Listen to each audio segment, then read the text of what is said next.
Hi, class of 2020. We just want to start you off with your last literature class from your favorite literature teachers here at North Eugene. All right, I'm going to give you your final book talk today, and it is going to be It Ends With Us by one of my most favorite authors, Colleen Hoover. This is a story about first loves and earth-shattering loves. It's a story about tough choices and tragic consequences in relationships. Hoover's novel, It Ends With Us, is based on real events on her mother's own relationship and the challenging choices that she had to make with her family. The beauty of this particular story is how and the way in which the events unfold throughout the entire novel. It allows the readers to fall in love with all of the characters and the story, only to be faced with a really critical choice that forces us, the readers, to really confront our own paradigms about what happens when love just really isn't enough. So, don't be afraid to make the tough choices, to stand up for what you believe in, and to see your own self-worth. I have been reading The Mysterious Benedict Society, and I absolutely love this book, and I want to recommend it to everyone. And I was thinking that what I really love about it is what I want not only in your literature choices, but in your lives in general. So for your book futures, but also for your lived futures, I hope some things. I hope that you experience the perfect balance between gravity and levity. I hope you recognize intelligence in all of the various ways it shows up. I hope you value kindness and integrity over power and vanity. I hope you stumble into unusual friendships and into situations in which you could never have imagined yourself.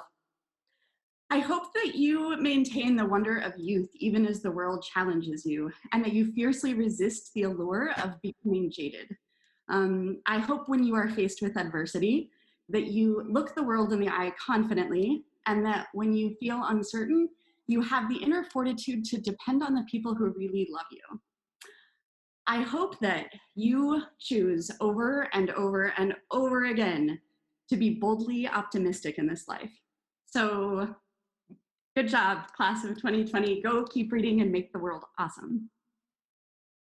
I'm going to be book talking one of what I would call my top 10 most influential books in my life. Those of you who know me know that I love my family, and also that I really love science. Like, science probably maybe should have been my career, but instead I chose teaching, so that's cool. But this book in particular is called The Science of Parenting, and in life, it's this thing, right? Like, if you have a baby, people are like, oh, read all the pregnancy books, and like, these are the things that you do, and you read all the pregnancy books, and maybe your partner reads one too, and that's great. But like, you're only pregnant for 9 months, and you're a parent for the rest of your life. So reading a good parenting book, and I like this one in particular because it's actually based in like science and research and peer-reviewed studies. There's like a massive list of them in the back. If you want to do further research. I've bought this book for a lot of my friends who have had children. And if you decide to either have a family yourself or be a person who goes into child rearing, or like you want to be a good aunt or uncle someday, like this would be a great book to do that with.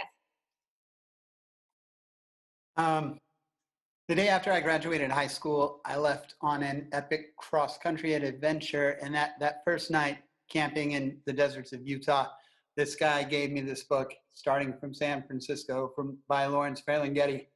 3 weeks later, I ended up in a bookshop, and I met Lawrence Ferlinghetti, and it was kind of cosmic. Sharing this book with you because I want to remind you to go out there and have some adventures. Don't put yourself in too much danger. Put yourself in a little bit of danger. Congratulations. Thanks. Hi, seniors. I miss all of you guys. I miss getting to do this in person, but this will have to do. I already gave you all a list of books that I think you should read in the next 10 years at the end of our last class. So I decided to pick something that I was reading right now that I really enjoyed, and it's kind of out of my comfort zone. And that's something that I really want to encourage you to do, is to read things that, are out of your reading zone, but also maybe out of your experience as well. So you can learn about different people and different experiences that you haven't had. This is the book that I'm recommending. It's called Internment, and it is super fast-paced and exciting.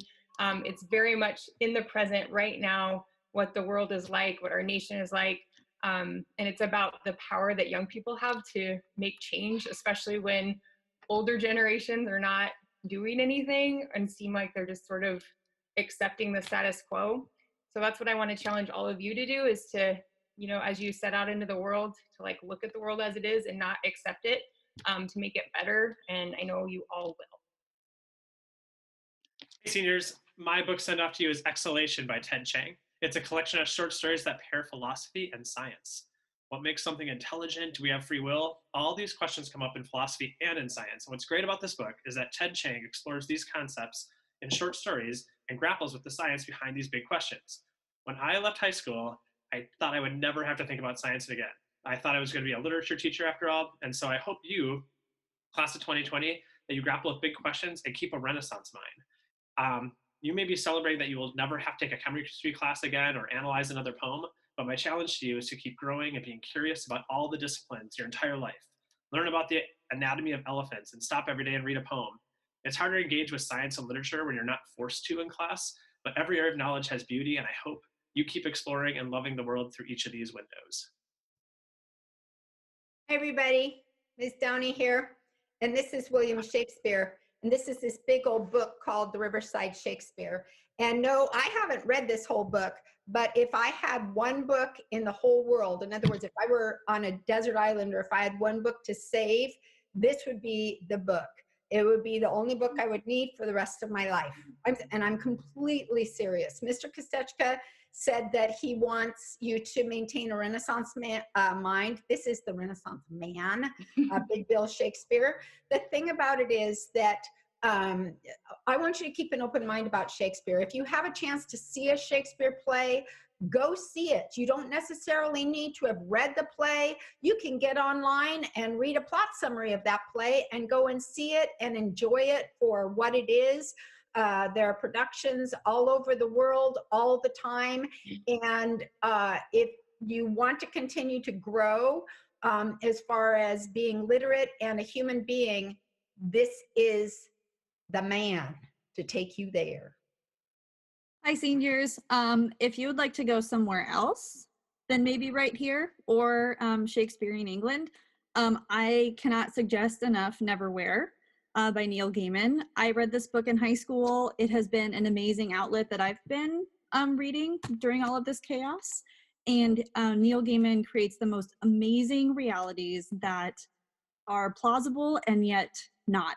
So there's a bit of satire, there's a bit of social commentary, and it's all wrapped up in the most eloquent words you will read.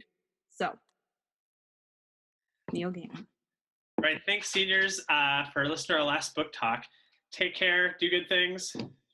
We love you all. Love you. Be good kids. Don't drink and drive. Love your family. Never tell a lie. Bye, you guys.